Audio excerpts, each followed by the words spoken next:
Hello, hello, hello. What's going on, everybody? Mr. Snowdall here, and welcome back to my review series. Today, I'm going to be talking about Drive to Survive Season 4, Episode number 2. If you want to keep up to date with all these reviews, please be sure to like and subscribe. Episode 2 is titled Ace in the Hole, and it's the first episode covering McLaren. It specifically focuses on the driver relationship between the returning Lando Norris and the newly joining Daniel Ricciardo in the McLaren team. The episode itself, to be honest with you, I think does a very good job of building the hype that everyone had for Daniel joining the team. Everyone and their mothers expected Daniel to come in and absolutely ace it. We were expecting wins, we were expecting podiums. We thought this was going to be like absolutely unreal.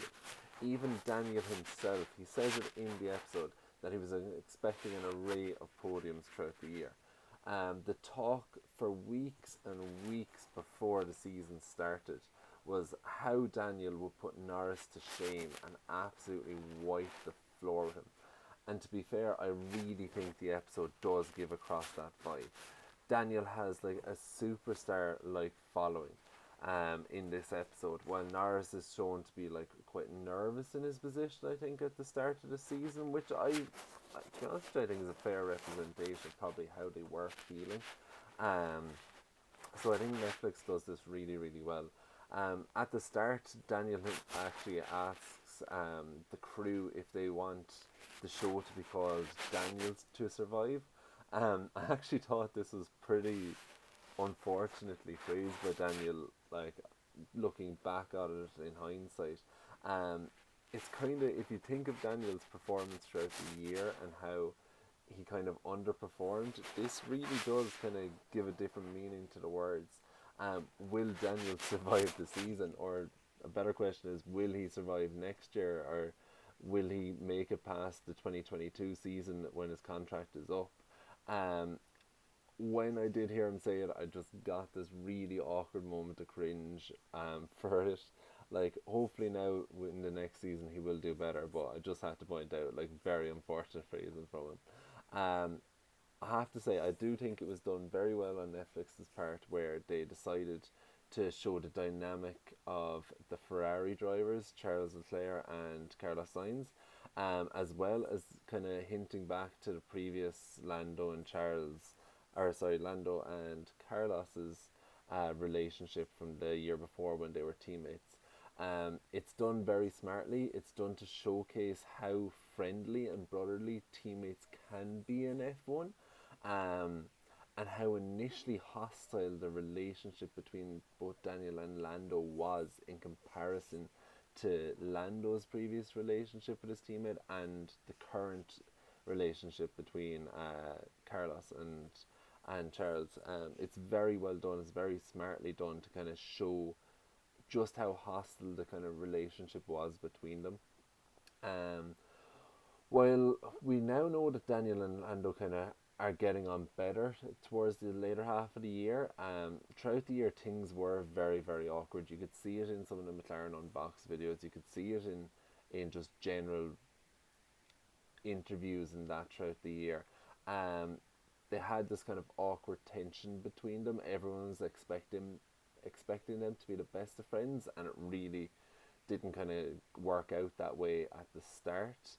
I don't really think they're the best friends yet at the moment, but they're definitely more civil towards each other. It wasn't really aided, I think, by the pressure that was on them. Like, Daniel was coming in with the expectation he was going to be the best driver in McLaren. He was going to wipe the floor with Lando, and that was something that he needed to live up to. And on the flip side to that, Lando was coming in a very threatened position where he had this race winner coming in. Everyone loves Daniel. Everyone really respects his driving. It felt like Lando, who could have had his chance, if you think back to start here, him thinking this could have been his chance he's really got to defend his position now. So I think that really does aid to like the hostility. Now, to be honest, I must say, and I think it might be down to how it's edited. You never know. Like, Netflix really does love drama, but I do think Norris came across quite poorly in this episode. His competitive nature is definitely there. All F1 drivers are competitive, we all know that. But it seems more aimed as hostility towards Daniel rather than, like, say, an inward look on himself and what he needs to do. Obviously, it's easier to say that as an observer looking back than it is than someone who's in the moment and how your own feelings are. But it's just kind of how it does come across in the show. I have to really mention the moment where they're in the car. It's Lando and his team, and they're messing and joking about Daniel's catchphrases. The whole kind of quick um, scene really, it comes across as quite petty and childish, I think. If it actually was filmed where they are supposed to be showing it between quali and the race and the Bahrain GP, it shows how much the competition got to Lando's head, I think, and how he might have felt threatened and kind of a need to assert dominance in the overall situation.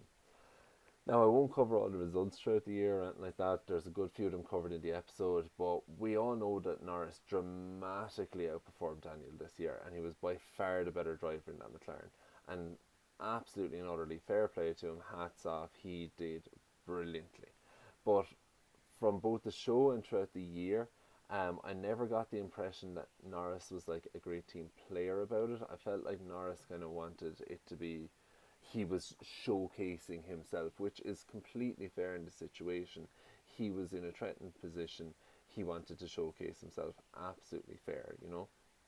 But what he didn't really seem like, what wasn't really best was that when they were discussing the whole Daniel situation, like in the best case scenario, he was like absolutely not bothered, not thinking about Daniel, and in the worst case, he kind of does slightly come across as he's enjoying it and that he wants to be beating him. And we all know that you want to beat your teammate in F1, but again, it was just his demeanor about it kind of came across a little poorly. But I think that that's going to be gone in coming into this season because